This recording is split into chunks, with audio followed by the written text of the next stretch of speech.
Hey Eric, how you doing?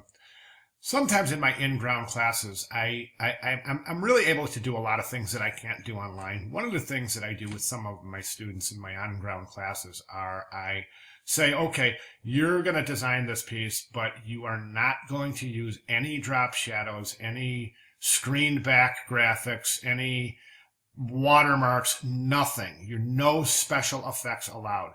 And I think if I were to have you in my on-ground class, I would recommend the same thing. I would say, okay, Eric, let's design no effects.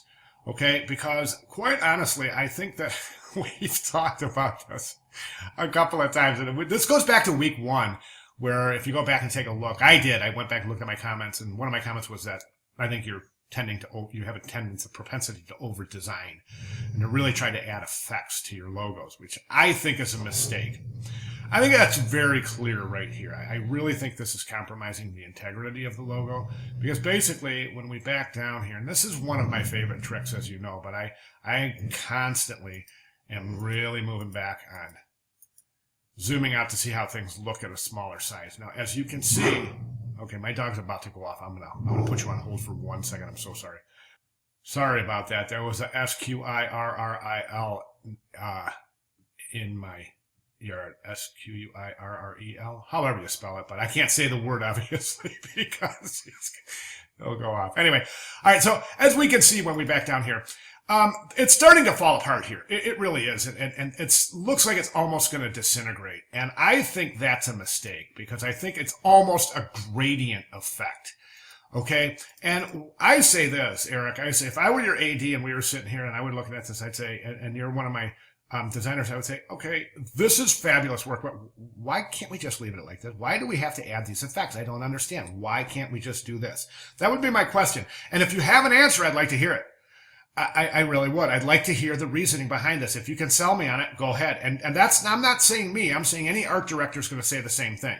They're going to say, you got a reasoning for that, let me know and tell me how it fits in. Otherwise, why use it? Okay, now let's jump over here. I'm going to zoom in. I want to take a look at the typeface itself. And I think, again, I'm seeing another mistake right here.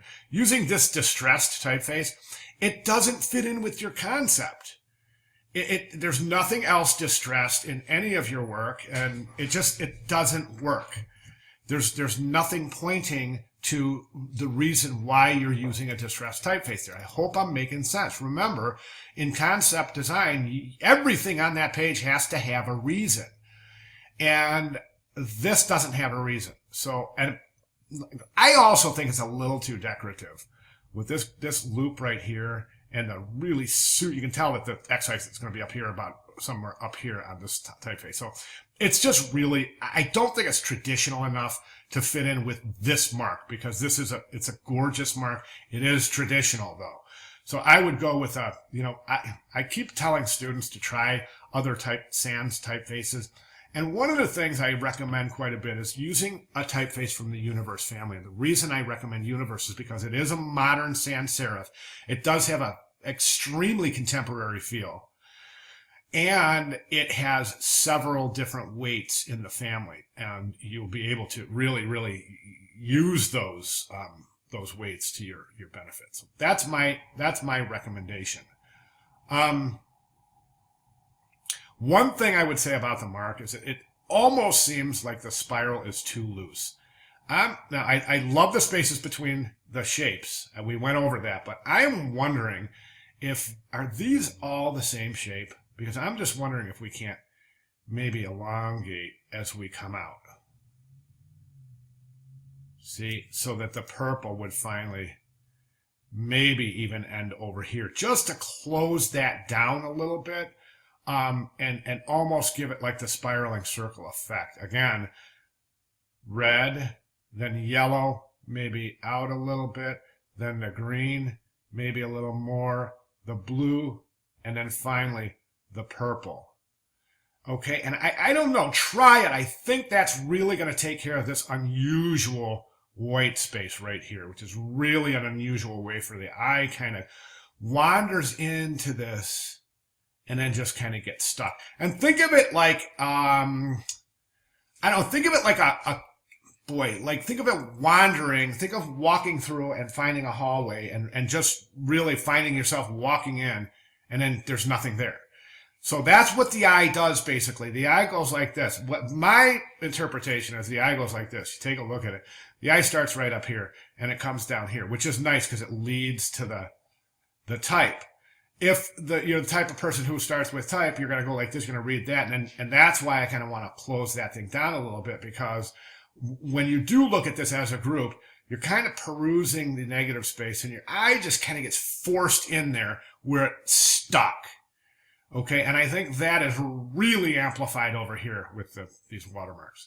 So other than that, I think, let's talk about the pictograms. I think the pictograms are outstanding. This is a great shot right here. This is wonderful, showing how you came up with this from figure skating. The one thing I'm noticing, though, about your pictograms themselves is that they're really, really thin in some areas. And again, we get back to this notion of backing off your work and taking a look at it from a distance. Let's do it. Pictograms are falling apart clearly. This little area right here is going to disintegrate. If we go down one more, see, gone. That's gone. The legs are gone. The end of this is disappearing. The beautiful curvature, these organic curves in the legs of the figure skater are disappearing. This is turning into 4 circles. And this is very, very obviously disintegrating with the size.